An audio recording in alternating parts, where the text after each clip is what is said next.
In the United States, health insurance helps pay for medical expenses through privately purchased insurance, social insurance, or a social welfare program funded by the government. Two synonyms for this usage include health coverage, healthcare coverage, and health benefits. In a more technical sense, the term health insurance is used to describe any form of insurance providing protection against the costs of medical services. This usage includes both private insurance programs and social insurance programs such as Medicare, which pools resources and spreads the financial risk associated with major medical expenses across the entire population to protect everyone, as well as social welfare programs like Medicaid and the Children's Health Insurance Program, which both provide assistance to people who cannot afford health coverage. In addition to medical expense insurance, health insurance may also refer to insurance covering disability or long-term nursing or custodial care needs. Different health insurance provides different levels of financial protection, and the scope of coverage can vary widely, with more than 40% of insured individuals reporting that their plans do not adequately meet their needs as of 2007-3. The share of Americans without health insurance has been cut in half since 2013. Many of the reforms instituted by the Affordable Care Act of 2010 were designed to extend health care coverage to those without it. However, high-cost growth continues unabated. National health expenditures are projected to grow 4.7% per person per year from 2016 to 2025.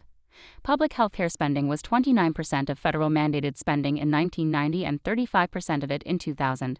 It is also projected to be roughly half in 2025. Enrollment and the uninsured. Main article: Health insurance coverage in the United States. Gallup issued a report in July 2014 stating that the uninsured rate for adults 18 and over declined from 18% in 2013 to 13.4% by in 2014, largely because there were new coverage options and market reforms under the Affordable Care Act. 6. Rand Corporation had similar findings. 7. Trends in private coverage. The proportion of non-elderly individuals with employer-sponsored cover fell from 66% in 2000 to 56% in 2010, then stabilized following the passage of the Affordable Care Act. Employees who worked part-time, less than 30 hours a week, were less likely to be offered coverage by their employer than were employees who worked full-time, 21% versus 72%. 8. A major trend in employer-sponsored coverage has been increasing premiums, deductibles, and co-payments for medical services, and increasing the costs of using out-of-network health providers rather than in-network providers. 9. Trends in public coverage. Public insurance cover increased from 2000 to 2010 in part because of an aging population and an economic downturn in the latter part of the decade. Funding for Medicaid and CHIP expanded significantly under the 2010 Health Reform Bill 10. The proportion of individuals covered by Medicaid increased from 10.5% in 2000 to 14.5% in 2010 and 20% in 2015. The proportion covered by Medicare increased from 13.5% in 2000 to 15.9% in 2010, then decreased to 14% in 2015. 11.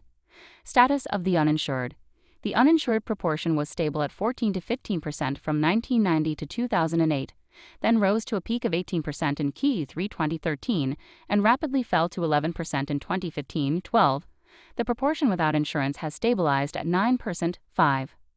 A 2011 study found that there were 2.1 million hospital stays for uninsured patients, accounting for 4.4%, $17.1 billion, of total aggregate inpatient hospital costs in the United States.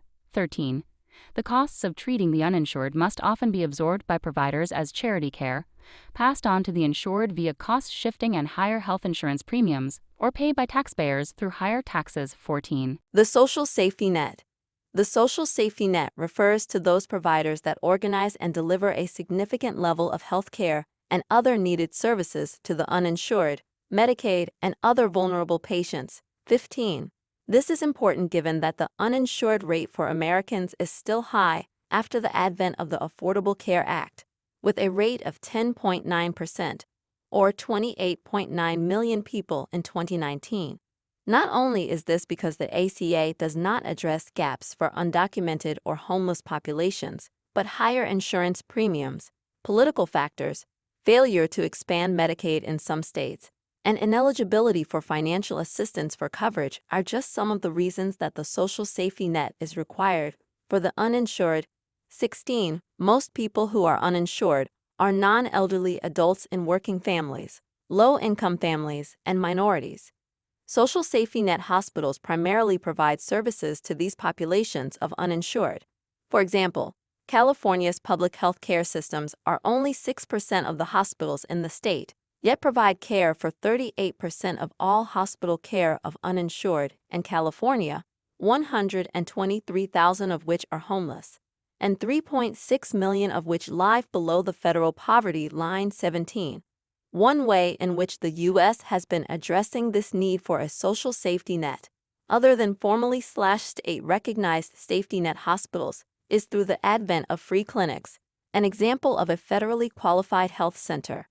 A free clinic, for example, the Haight-Ashbury Free Clinic and the Berkeley Free Clinic, is a clinic that provides services for free and target the uninsured, typically relying on volunteers and lay health workers.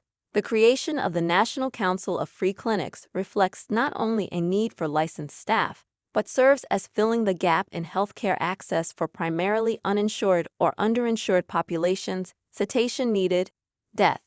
Since people who lack health insurance are unable to obtain timely medical care, they have a 40% higher risk of death in any given year than those with health insurance, according to a study published in the American Journal of Public Health.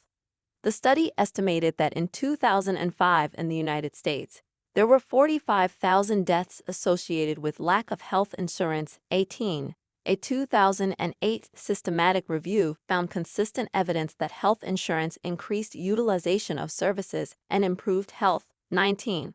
Uninsured patients share their experience with the healthcare system in the United States. A study at Johns Hopkins Hospital found that heart transplant complications occurred most often amongst the uninsured, and that patients who had private health plans fared better than those covered by Medicaid or Medicare. 20. Reform. The Affordable Care Act of 2010 was designed primarily to extend health coverage to those without it by expanding Medicaid, creating financial incentives for employers to offer coverage, and requiring those without employer or public coverage to purchase insurance in newly created health insurance exchanges. This requirement for almost all individuals to maintain health insurance is often referred to as the individual mandate. The CBO has estimated that roughly 33 million who would have otherwise been uninsured will receive coverage because of the act by 2022-21. Repeal of the individual mandate. The Tax Cuts and Jobs Act of 2017 effectively repealed the individual mandate, meaning that individuals will no longer be penalized for failing to maintain health coverage starting in 2019-22. The CBO projects that this change will result in 4 million more uninsured by 2019, 13 million more by 2027-22. Underinsurance. Main article: Health insurance coverage in the United States SS underinsured. Those who are insured may be underinsured such that they cannot afford full medical care, for example due to the exclusion of pre-existing conditions, or from high deductibles or co-payments. In 2019, Gallup found while only 11% reported being uninsured, 25% of U.S. adults said they or a family member had delayed treatment for a serious medical condition during the year because of cost, up from 12% in 2003 and 19% in 2015. For any condition, 33% reported delaying treatment, up from 24% in 2003 and 31% in 2015-23. History. See also, History of insurance. Accident insurance was first offered in the United States by the Franklin Health Assurance Company of Massachusetts. This firm, founded in 1850, offered insurance against injuries arising from railroad and steamboat accidents. 60 organizations were offering accident insurance in the U.S. by 1866, but the industry consolidated rapidly soon thereafter. While there were earlier experiments, sickness coverage in the U.S. effectively dates from 1890. The first employer-sponsored group disability policy was issued in 1911, but this